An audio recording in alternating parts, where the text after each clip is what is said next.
So if the game is inconsistent, anyone can win. Does it matter if you're good? Why be the best if anyone can win? The whole thing is strange to me because if you're capable of beating strong players, you are, first of all, probably a strong player. And second of all, your fundamentals are probably pretty good. And fundamentals is a nasty word. I remember back when I was playing Injustice. This is about a decade ago now. All these Zoomers are winning in this game. They're doing well. All these young kids. These old folks from MK9, like MK9 took more execution, more fundamentals. These days you can just mash and like they don't even have to have footsies. They can just play these characters who are cheap and they'll just win. And then MKX came out and it was like, this game has no fundamentals. All these new kids are doing well because you can just run at you and you don't have to play footsies. And it's the same conversation essentially repeating. Like fundamentals doesn't just mean, it's like, you know, your basics, your building blocks of how good you are. How is your movement and how is your defense and your pressure and offense? How are the most basic skills that are available in fighting games and do you utilize them well? It's not just like,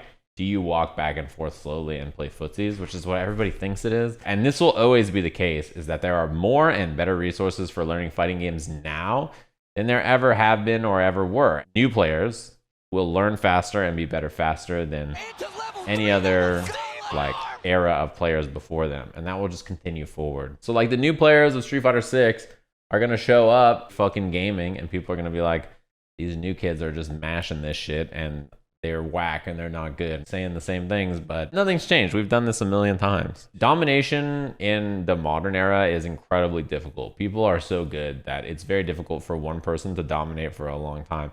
It's more like there is a section of players that can make top 8 or consistently will make top 8, and they are all scattered through the top 32 of a tournament or whatever, right? And whoever they play or wherever things happen, it happens. But there's a lot of consistency within players who enter tournaments. I'm always of the mindset that if I lose, I was just the worst player that day. My conclusion is that a majority of players tend to get ego bruised by falling short and use this as an excuse.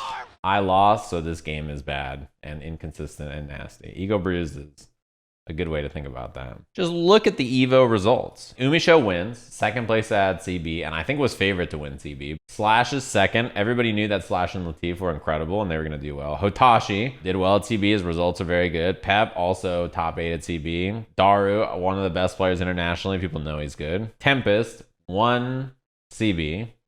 Bean, incredibly good, very consistent player, does well at every tournament he enters.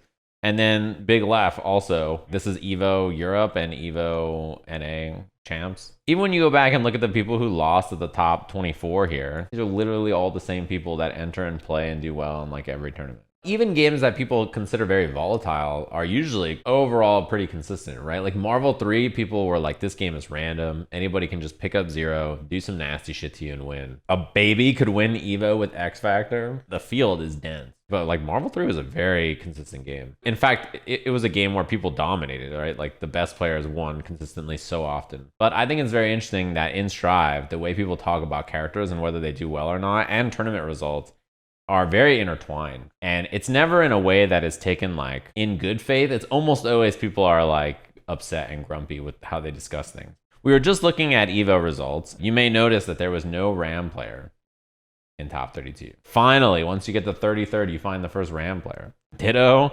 Solstice, Supernoon, and Zondo. That's 4. The discourse around Ram is probably exactly what you expect. If a Ram player is winning, it's lol, you play Ram. If a Ram player is losing, it's lol, you play Ram, and you can't win. There's nothing else there. It's not like oh, what character is winning? Why is she losing now? Is like, you know, what's going on here? It's interesting because a lot of people, when they watched Evo, didn't talk about how Umisho played. They were just like, damn, Slash is so good. The perception of the characters overshadows how people view things so dramatically that they are incapable of assigning anything but like blame to people when they lose, instead of just thinking about the play behind it and what the character is both good and bad at in a tournament environment. It's so much that now all it is like lol carried with this character. I got unlucky that day and lost, but on a good day, I didn't get unlucky and I was a god gamer and won. The discussion is so nasty, especially because Umisho winning is very interesting for a lot of reasons, right? One of them is the playstyle difference between CB and Evo for that character is really dramatically different. Like the character doesn't play the same anymore. When the patch hit, I think most people were like, oh man, Umisho's playstyle is really bad now, and Lost Soul's playstyle is so much better. But in fact, it was the opposite. Lost Soul, I think, was in like top 32. Didn't do bad, but Umisho won the tournament with a lot of adjustments to their playstyle that got them there, which is really fascinating to watch, I think. So instead of like that being the discussion, it's always just like, lol, Ram players are stinkers for not making it far in the tournament. And I think if you look who they all lost to, it's like, oh, okay. I mean, yeah, that makes sense. It's just, people are so obsessed with the character stuff that they really struggle to think about the game afterwards. We can do better, right? Can't we? I feel like we could do better than that. We can all agree that Ram is stupid and also be like, you played pretty well. I'll give you credit.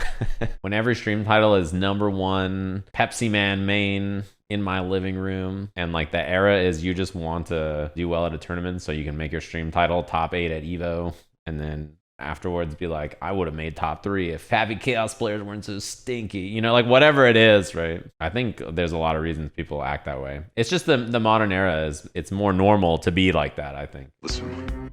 It's very true that people think that way, right? They define themselves by their one tournament performance. Steve really out here making people foam at the mouth against 16-year-old kids who beat the best Ouija player. Dude, wait until they add a Roblox character in the next Smash. It's over for everybody. This fucking 12-year-old is gonna roll up and win the tournament over MK Leo's decrepit hand. And you guys are gonna be like, we gotta ban Roblox James or whatever the fuck his name is. Roblox Ron? Yeah, that's the one.